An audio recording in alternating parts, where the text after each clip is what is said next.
আসসালামু আলাইকুম রহমতুল্লাহ। আশা করি সবাই আল্লাহ পাকের রহমতে ভালো আছেন। আলহামদুলিল্লাহ আলা কুল্লি হাল। আমি আল্লাহ পাকের রহমতে ভালো আছি।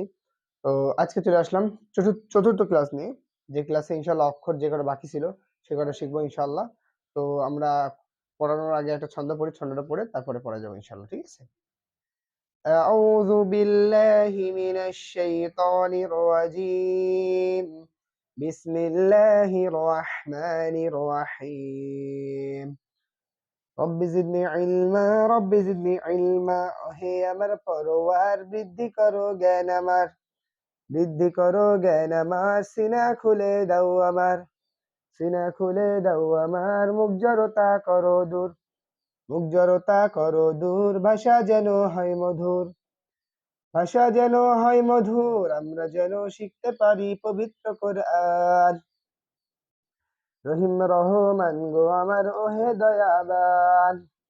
ছয়টি বিষয় জানতে পারলে কোরআন পড়া সহজ হয়। অক্ষর পরিচয়, হরকত তানবিন সুকুন তাশদীদ তাজবিদ কয়। আলহামদুলিল্লাহ, আমাদের ছন্দ শেষ। তো কথা না বলি আমরা পরে চলে যাই, ঠিক আছে? তো দেখেন, আমাদের সেদিন গতদিন যে আমরা যে আটটা অক্ষর শিখেছিলাম, তার আগে শিখেছিলাম 7টা। তো 8 আর 7 হয়েছিল 15টা। মানে আমরা 15টা অক্ষর শিখেছি অলরেডি, ঠিক আছে? 15 অক্ষর আমাদের শেষ। আজকে ইনশাল্লাহ আমরা শিখবো পরবর্তী যে 7টা অক্ষর সেখান থেকে, ঠিক আছে? তো আমি একটু মনে করার চেষ্টা করি গতদিন বা গত ক্লাসে কি শিখেছিলাম। গত ক্লাসে শিখেছিলাম কত পর্যন্ত? আমাদের বলেছে দত পর্যন্ত, সদ দদ, ঠিক আছে? পরবর্তী ইনশাল্লাহ শিখবো, ঠিক আছে?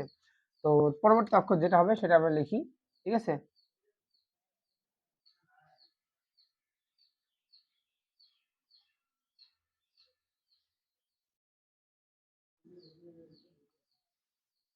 এই যে এই অক্ষরটা দেখছেন, এই অক্ষরের নাম ত, ঠিক আছে? এই অক্ষরের নাম ত। আমি লিখি, এই অক্ষরের নাম ত, ঠিক আছে? তো এই যে তটা কিভাবে হলো, এই তটা কিভাবে হলো আমাদের সেটা আগে দেখতে হবে, ঠিক আছে? যেমন কিভাবে হলো আমরা দেখি। আমাদের বইতে ছন্দে আছে, ঠিক আছে, যে আলিফ অক্ষরের, এটা আলিফ অক্ষর না, নিচের দিকে ডান পাশ মোড়ানো, মানে এই যে ডান পাশটা মোড়ানো, তার নাম ত। তার নাম কি? ত। এই যে অক্ষরটার নাম ত। ত, ত দেখবেন তা ভুল হয়ে যাবে, কিন্তু আলাদা অক্ষর আছে, যেমন এই যে এটা তা। আমরা সামনে গত মানে সামনে শিখেছি, গত আগে শিখেছি, আমরা আগে শিখেছি এই অক্ষরটা তা, কিন্তু এটা হচ্ছে ত, ঠিক আছে? এই ত এর মাত্রা আছে। তো এই ত দিয়ে আরেকটা অক্ষর হয়, আমি সেটা পরে দেখাচ্ছি, ঠিক আছে? আগে এটা দেখে নিই। এই যে তটা কিভাবে হলো বললাম, আলিফ অক্ষর, আলিফ অক্ষরের নিচের দিকে ডান পাশ মোড়ানো, তার নাম ত। ত, তোর মাখরাজ, তোর মাখরাজ মোটা করে পড়তে হয়। কি করে পড়তে হয়? মোটা করে। মনে রাখবেন, আমি এমন ভাবে পড়াচ্ছি মাখরাজ যাতে আপনার কোনো সমস্যা না হয়। যেমন দেখেন, এই যে ত মাখরাজটা আপনি বলবেন ত ভ, ভুল ভাল হয়ে যাবে। কিন্তু বলেন ত, শুদ্ধ হবে। সেই তটা কিভাবে বললেন সেটা দেখবো। তটা মোটা করে, মোটা করে পড়তে হবে। সে কিভাবে মোটা করে হবে সেটা দেখবো। মোটা করে পড়তে হয়। তো দেখেন মোটা কিভাবে হলো। আমাদের জিহ্বার আগা আছে না, জিহ্বার আগাতে নরম যেমন হয় মোটাও হয়, ঠিক আছে? যেমন দেখেন, এই যে আমাদের জিহ্বা আগা, আমরা বলছিলাম তা, জাল, এবার বলবো ত। কিভাবে মোটা হয় দেখেন, এটা আমাদের জিহ্বার আগে দাঁত নিবেন, ত, দেখেন ত, ক্লিয়ার? এভাবে বললে ত হবে, এটা হলো এর মাত্রা। তাহলে বলতে পারি ত অক্ষর জিহ্বার আগা হতে মোটা করে পড়তে হয়, ঠিক আছে? তো আমাদের এই অক্ষরটা কমপ্লিট, পরবর্তী অক্ষরে চলে যাচ্ছি। এই ত অক্ষর দিয়ে একটা অক্ষর, সেটা হলো যে এই যে ত অক্ষর, এটা ত অক্ষর, এর উপরে এই যে এখানে, এর উপরে দিয়ে না আবার, হ্যাঁ, এখানে ত অক্ষরের উপরে একটি নুক্তা থাকলে তার নাম জ। কি? তার নাম কি? তার নাম জ। যেমন দেখেন, এটা ত, তাই না? তার উপর এক নুক্তা হলে জ, আচ্ছা ছিল, এখন জ হয়ে গেছে, ঠিক আছে? এখন জ হবে, কি হবে? জ, বর্গের জ, ঠিক আছে? দেখেন এই অক্ষরটার নাম জ। এইবার আমি এই যে ফোঁটাটা যদি মুছে দিই তাহলে হবে ত, তাই না? সহজ না? খুবই সহজ। দেখেন দেখেন, এটা এটা জ, এটা ত। পার্থক্যটা কি? পার্থক্য নুক্তায়, মানে ফোঁটায়। এখানে যদি ফোঁটা থাকে না থাকে তাহলে হবে ত, আর যদি থাকে তাহলে হবে জ। আর ত আর জ মাখা দেখ, যেমন এটা মোটা করে পড়তে হয় ত, জ মোটা করে পড়তে হয়। যেমন দেখেন, দেখেন আমি ত বললাম না জিহ্বার আগা হতে, ত, তেমনি জ পড়বো মোটা করে জিহ্বার আগা হতে, জ, জ, ক্লিয়ার? তো ত জ মাখা ইনশাল্লাহ প্রবর্তক হয়ে যাচ্ছে, হ্যাঁ? যারা বুঝবেন না ভিডিওটা বারবার দেখবেন, ইনশাল্লাহ ভালো করে বুঝতে পারবেন। আর এই নিয়মটা কারিয়ানা নিয়ম, কারিয়ানা নিয়ম জেনারেল পড়ুয়ার ছেলে মেয়েদের বা মানুষের জন্য খুব সহজ নিয়ম। যদি নুরানি শেখেন তাহলে হবে, খারাপ হবে না, ভালো। কিন্তু সমস্যা হলো কি আপনি বুঝতে পারবেন কম, কারণ কারিয়ানাতে এমন অক্ষর আছে আপনি বুঝবেন না। যেমন দেখেন এটা লিখি,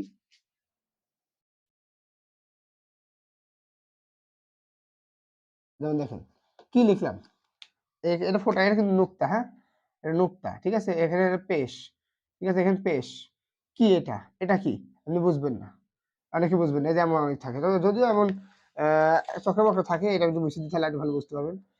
এই যে এমন থাকে, এটা পেশ, এটা কারিয়ানার অক্ষর, আপনি বুঝবেন না কি লেখা আছে, বুঝবেন না বলে ভুল, যদি ভালো করে স্টাডি করেন ও সময় লাগবে বুঝতে পারবেন। যেমন এখানে লেখা আছে জিম পেজ জু, জু মিলবে নুনের সাথে জুন, জিম পেজ জু, জু মিলবে নুনের সাথে জুন, সেই জিমটা কি হলো আপনি মাথা পাগল হয়ে যাবে। তো এই জন্য আমরা সাজেস্ট করি যারা জেনারেলি পড়েন তারা কারিয়ানা নিয়ম শিখবে, ঠিক আছে। তো তারপর দেখেন পরবর্তী যে অক্ষরটা আমাদের লিখি, পরবর্তী অক্ষর নাম আইন, ঠিক আছে, অক্ষর নাম আইন, অক্ষর নাম আইন কি, আইন, ঠিক আছে। আইন অক্ষরের মাকড়াস আছে কি আছে, আইন অক্ষরটা মাকড়াস হলো চাপ দিয়ে পড়তে হয়, কিভাবে চাপ দিয়ে পড়তে হয়, এই চাপ দিয়ে পড়তে হয়, বলতে পারছি, যেমন চাপ দিয়ে গলার ভিতর থেকে চাপ দিতে হবে, যেমন আইন, আইন, যদি বলেন আইন তাহলে স্পষ্ট হামজা হয়ে যাচ্ছে, হামজা আইন হয়ে যায়, হামজা দিয়ে হয়ে যাচ্ছে, কিন্তু যদি চাপ দিয়ে পড়েন আইন, আইন মানে গলার ভিতর থেকে চাপ দিয়ে পড়তে হয়। যেমন আইন অক্ষরের মাকড়াস হলো আইন অক্ষর হলকের মাঝখান চেপে পড়তে হয়, যেমন আইন বলেন আইন, যদি বলেন আইন তাহলে স্পষ্ট হলো, স্পষ্ট বলে গোনা হবে, ভুল হবে। আর আইন দিয়ে একটা আমি উদাহরণ দিই, ধরেন আইন দিয়ে একটা শব্দের অর্থ আছে ভালো, কিন্তু আপনি বললেন আইন, এমন ভাবে বললেন যে হামজা শোনা গেল, ঠিক আছে, তাহলে গুনাহ হয়ে যাবে, ভালো জায়গায় খারাপ হয়ে যাবে। যেমন আমি একটা উদাহরণ দিই, মাদ, মাদ সম্পর্কে অনেকের ধারণা আছে, মানে টান টুন বুঝলেন, যেখানে এক আলিফ দুই আলিফ, যেমন ধরেন একটা উদাহরণ দিই, যালিকাল কিতাবু লা রাইবা ফি, এই যে লাটা আমি টেনেছি, লা রাইবা ফি, এইবার ফি ফি ওর আসে টান আছে, ঠিক আছে, কিন্তু আমি বললাম যালিকাল কিতাবু লা রাইবা ফি, মানে লা টানলাম না। এইটা প্রথমটা অর্থ মানে যালিকাল কিতাবু লা রাইবা ফি, মানে টান যেটা হবে সেটার অর্থ হবে ইহা সেই কোরআন, এই কোরআনেই কিতাব, যে কিতাবে কোনো সন্দেহ নাই, সুবহানাল্লাহ। আর যদি আপনি লা রাইবা ফি মানে টান না টানে বলেন যালিকাল কিতাব, যালিকাল কিতাবু লা রাইবা ফি, লা টানেনি, তাহলে হবে ইয়া সেই কিতাব যে কিতাবে অবশ্যই সন্দেহ আছে না, আউযুবিল্লাহ। তাহলে আমাদের ভালো করে পড়তে হবে না, এই জন্য আইনের মার্কাস দেবো, সবকিছু মার্কাস দেবো, ঠিক আছে, আইনের মার্কাস তো চাপ দিয়ে পড়তে হয়, ঠিক আছে। আইন দিয়ে আরেকটা অক্ষর হয়, ঠিক আছে, আইনটা অক্ষর হলো, তো লিখি আইনের মার্কাস আমি আগে লিখে দিই যাতে মনে থাকে, আইন অক্ষর চাপ দিয়ে পড়তে হয়, ঠিক আছে, যেমন আইন, আইন, ঠিক আছে, আইনটা চাপ দিয়ে পড়তে হয়। তারপরে আইন, আইনের মতো আরেকটা অক্ষর আছে, হলো আইনের উপরে, এর উপরে এক নক্তা, তার নাম গইন, তার নাম কি, গইন, নাম কি বলেন, গইন, আইনের উপর এক নক্তা তার নাম গইন, মানে এটা আইন, এটা এটা এটা একই রকম দেখতে, পার্থক্য কোথায়, নোক্তায়, এখানে নোক্তা না, এখানে নোক্তা আছে, তো নোক্তা থাকলে গইন, না থাকলে আইন, তাহলে এটা এখানে আইন হয়ে গেল, এই এখানে গইন হয়ে গেল, এখানে আইন আছে আবার নোক্তা দিলাম গইন হয়ে গেল, এটা আইন আছে এখন নোক্তা দিলে গইন হয়ে গেল, আর মুছে দিলাম আইন হয়ে গেল, এখানে মুছে দিলাম আইন হয়ে গেল, আর মুছে দিলাম আইন হয়ে গেল, সহজ না, খুবই সহজ, মনে রাখবেন, হ্যাঁ। তারপর পরবর্তী অক্ষর যাই, শিখলাম চারটা, অলরেডি চারটা শেষ, ইনশাল্লাহ ভিডিওগুলো তাড়াতাড়ি করার চেষ্টা করবো, অল্প সময়ের ভিতরে আপনি কোরআন শিখতে পারেন ইনশাল্লাহ, ঠিক আছে। তারপরে পরবর্তী অক্ষর যেটা সেটা হবে ফা,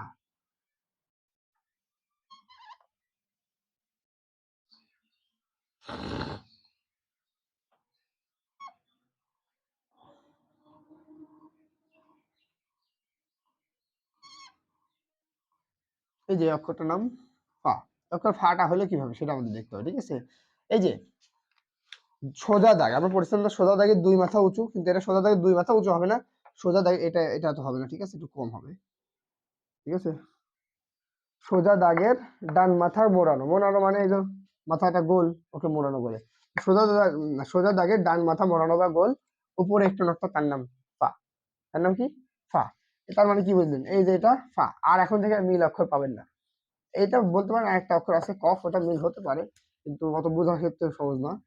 যেমন অক্ষরটার নাম ফা, এটা ফা, এটা ফা, ফায়ের প্রকার আছে ছোট, ইনশাল্লাহ আমরা সামনে শিখবো। দেখেন এটাতে ফা হলো কিভাবে হলো বললাম, সোজা দাগ, সোজা দাগ মানে এই যে সোজা দাগে ডান মাথা মোড়ানো, উপরে একটু নক্তা, তার নাম ফা, এটা যদিও এর মতো হয়নি, অঙ্কের মতো করলে একটু মনে হয়, ঠিক আছে, তো এটা ফা, একটু মনে রাখবেন ফা, আর ফায়ের মাকড়াজ দরকার নাই, ঠিক আছে। এখানে সরি, একটা জিনিস বলতে ভুলে গেছি। আসলে ভিডিও চলছে তো কেউ নাই এখানে, মানে কেউ নাই বলতে স্টুডেন্ট, বুঝলেন তো। তো এই যে এই অক্ষরটা, এই অক্ষরটা মাকড়াস বলতে ভুলে গেছি, এটা আইন না, আইনের মাকড়াস বলছে চাপ দিয়ে পড়তে হয়। এর উপরে নোক্তা গইন, গইনের মাকড়াস তো বলতে ভুলে গেছি। গইনের মাকড়াস দরকার নাই, বলবেন গইন, গইন, গইন, শেষ। অত কষ্ট করে বলতে হবে না, গইন, ঠিক আছে। গইনের মাকড়াস স্পষ্ট হবে, গইন বললে গইন হয়ে যাবে। তারপরে ফা, ফা সে ফা শিখলাম, তারপরে এবার কফ।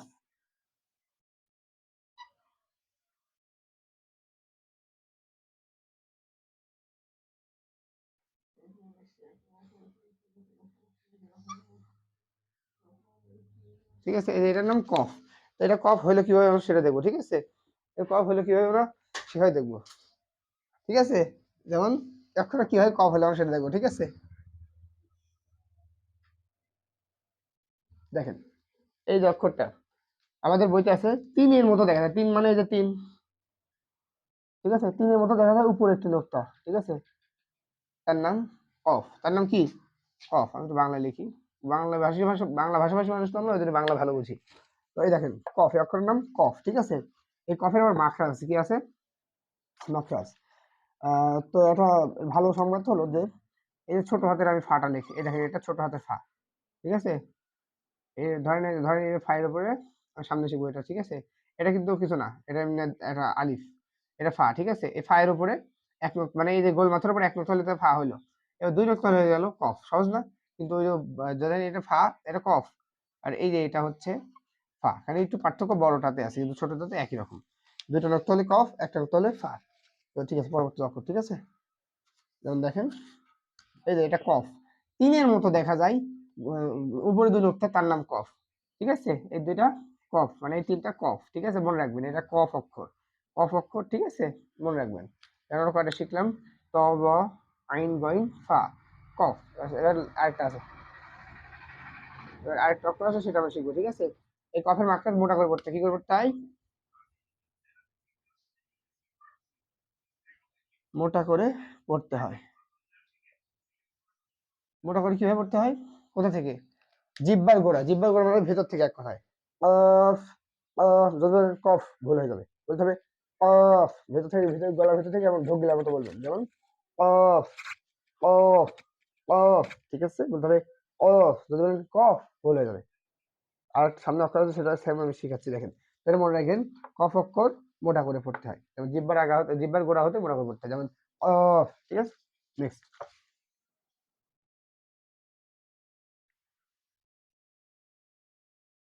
হুম, পরবর্তী আজকের মতো আর একটা অক্ষর আছে, যে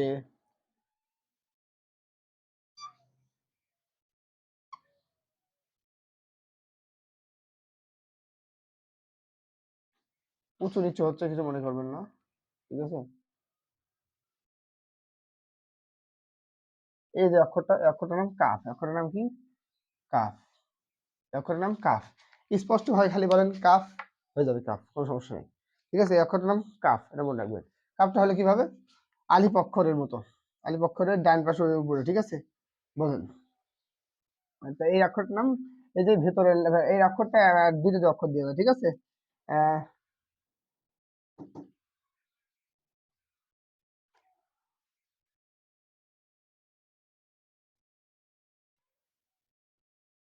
দুঃখিত, আমরা একটু প্রবলেমের কারণে আবার নতুন করে আসছি। তো এই যে পরবর্তী যে অক্ষরটা আমরা শিখেছিলাম কাফ, একটু ভালো করে রিভাইন্ড করে দেখে নিন। এই যে পরবর্তী যে অক্ষরটা আমরা আবার দেখি, এই যে অক্ষরটা কাফ, অক্ষরটা কাফ আমরা উপরে লিখে দিই আগে, ঠিক আছে। কাফ, কাফ, অক্ষর নাম কাফ, এটা মনে রাখবেন, হ্যাঁ, এই অক্ষরটার নাম কাফ, মনে রাখবেন, হ্যাঁ। তো অনেকে বুঝতে সমস্যা হয়, ঠিক আছে। বুঝতে সমস্যা, অত ভয় পাওয়ার কিছু নেই, ঠিক আছে। আমি এটা মুছে দিই, আসলে এই মার্কার লেখা হয় না, চক হলে সুন্দর হতো। চক নেই না, একটাই কারণ, যে চক দিয়ে বারবার মুছা বের করা ভেজাল, ঠিক আছে। এটার নাম কাফ, এটা মনে রাখবেন, এটার নাম কাফ। আর এই কাফের মার্কার দরকার নেই। আর কাফটা কিভাবে হলো সেটা দেখবো, ঠিক আছে। আলিফ অক্ষরের, না, সোজা দাগে, সোজা দাগের ডান মাথা উপরে, সোজা দাগ মানে এই সোজা দাগ, ডান মাথা উপর মানে এই যে ডান মাথা, ডান মাথা উপরে, মানে একটু দেখি উপর দিকে, তারপরে মাঝখান পেঁচানো, তার নাম কাফ, ঠিক আছে। যদি এখানে উপর দিতে হবে, আমি মুছে দিই। বুঝতে না পারলে কমেন্ট করবেন, ঠিক আছে। একটু লিখছি, দেখেন, এটা কাফ, এটা মনে রাখেন কিভাবে হলো সেটা দেখাচ্ছি। সোজা দাগের ডান মাথা উঁচু, মাঝখান পেছনে তার নাম কাফ, ঠিক আছে? এই হলো পড়া, ঠিক আছে? এর মনে রাখবেন। আর এই কাফের মাথার দরকার নেই, বলেন কাফ কাফ কাফ, কাফ হয়ে যাবে, কোনো সমস্যা নেই। তো ঠিক আছে, আজকে এ পর্যন্তই। ইনশাআল্লাহ আমরা পরবর্তী দিন যে বাদ বাকি 7টা অক্ষর আছে বা পরবর্তী ক্লাসে ইনশাআল্লাহ শিখবো। এই 7টা ক্লাস জারি করেন। আসসালামু আলাইকুম।